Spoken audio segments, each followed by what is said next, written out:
What is going on, everybody? It's TG here. Thought I'd bring you guys another video. It is Saturday, about 6 a.m. right now. I wanted to get up early and make a video for you guys because I have not been able to post one recently. Been extremely swamped with these tennis tournaments. Luckily, or sadly for me, it is the last one. But I wanted to get up and get you guys a video early before I head off to that match. And I wanted to talk about the social media stocks, Facebook, Snapchat, and Twitter mainly. Because these stocks got absolutely rocked on Friday after Snap reported their earnings Thursday evening. And there were some big issues with some of these stocks, but some of it can also be very overblown. And I want to talk about all that. Before we start the video, guys, I have a free Discord. If you want to join it, come and chat with me. Hit that subscribe button. It means a ton. And also, I have a Patreon link if you want to support this channel and help me out a little bit. But let's jump right in. Let's start with Facebook. Facebook is the biggest one, about $1 trillion market cap. Not anymore after today, 915. But this stock got hit another 5%, and it has had some issues this year. We had the whole issue with the whistleblower thing, and now we're having this issue with Snapchat's earnings that dragged not just the social media stocks down, but the entire tech market. If we look at Snapchat, what happened? Snapchat lost a fourth of its value. And one of the reasons it lost so much is it missed on its earnings and it missed on its revenue. But number one issue was this. They talked about how big of an issue this supply chain is and why it is going to cause problems, and it's below analyst estimates for their next quarter, which is not good. I mean, these growth stocks, especially when you're talking about a growth stock that has never made a profit, valued at well over $100 billion, it can be a big issue when they're not even making $1 billion in revenue a quarter, much less they're losing almost $1 billion in revenue a quarter as well. So obviously profit doesn't mean everything. Look at things like Tesla, Amazon. For a long time, those companies did not make any profit. But when you talk about valuations this big, and then you talk about cutting the growth pretty significantly, saying that holiday sales are going to grow between 28% to 32%, and you have analysts expecting 48%, well, that's a pretty significant difference, and that is why a stock can get absolutely crushed when you miss on earnings, revenue, and your guidance is terrible. So this was bad for a lot of the advertising business. Even Google took about a 3% hit. And Google wasn't even as affected as much by these specific issues. But the main stocks that did was Twitter, which was down approximately 4.8%. Snapchat, obviously, with their earnings down 26%. And Facebook down 5%. Now, Facebook and Twitter and Google, they all report earnings next week. And I actually expect pretty good earnings from each and every one of them.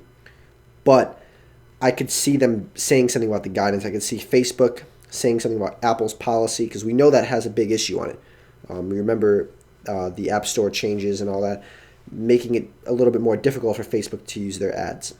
Now, one thing I do recommend is if you are considering getting into Facebook, here's what I'm going to probably do myself, depending on the price. If I see about $315, that's my price that I'd be like, okay, I'd be fine getting it under 315, not at 315, but under 315. So if we see it at 315, what I would do is I would then sell a put for like a 300 strike price. Now, this is for next week for earnings.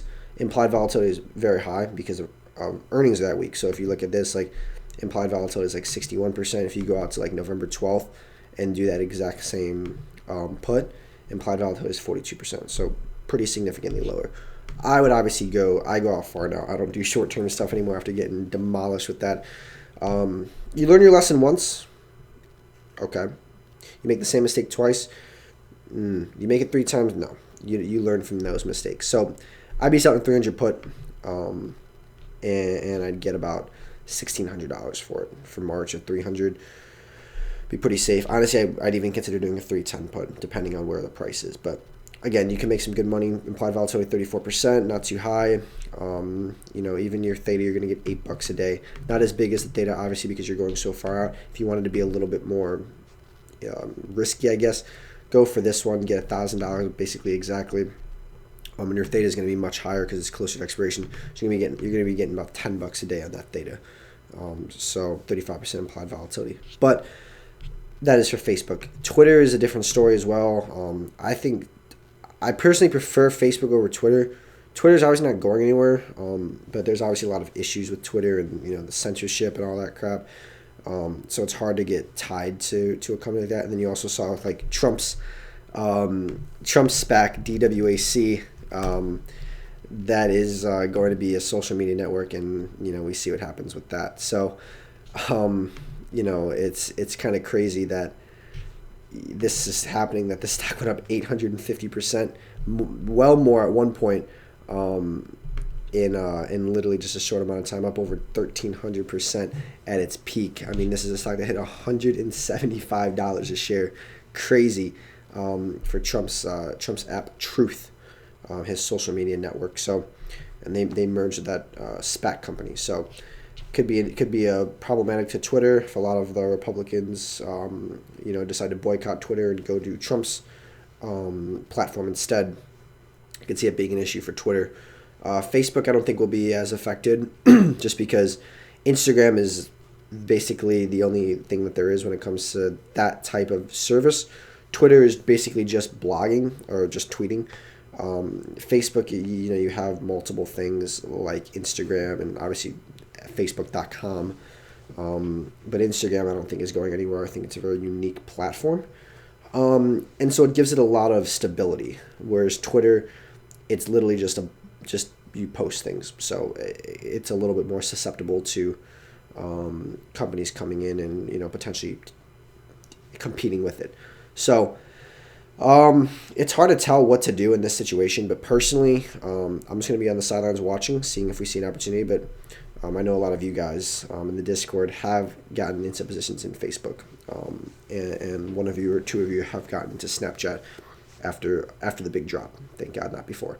But yeah, I definitely think it poses a good opportunity. I mean, today where the Nasdaq dropped, 0.82%, I think this whole thing kind of spooked a lot of investors, and did recover a lot from its lows. But at the same time, I think that you gotta obviously be careful investing. I mean, markets are still basically at all-time highs. Dow Jones at all-time highs. S&P's within 0.2%. Nasdaq's within 1%. I mean, we're very close to our all-time highs. I mean, you just got to be careful investing heavily right now. There's nothing wrong with taking a small position right now and scaling in as you go down, but I'm holding a lot of buying power right now, a lot of cash. I close out a lot of my positions, and I'm just waiting for a little bit of a drop.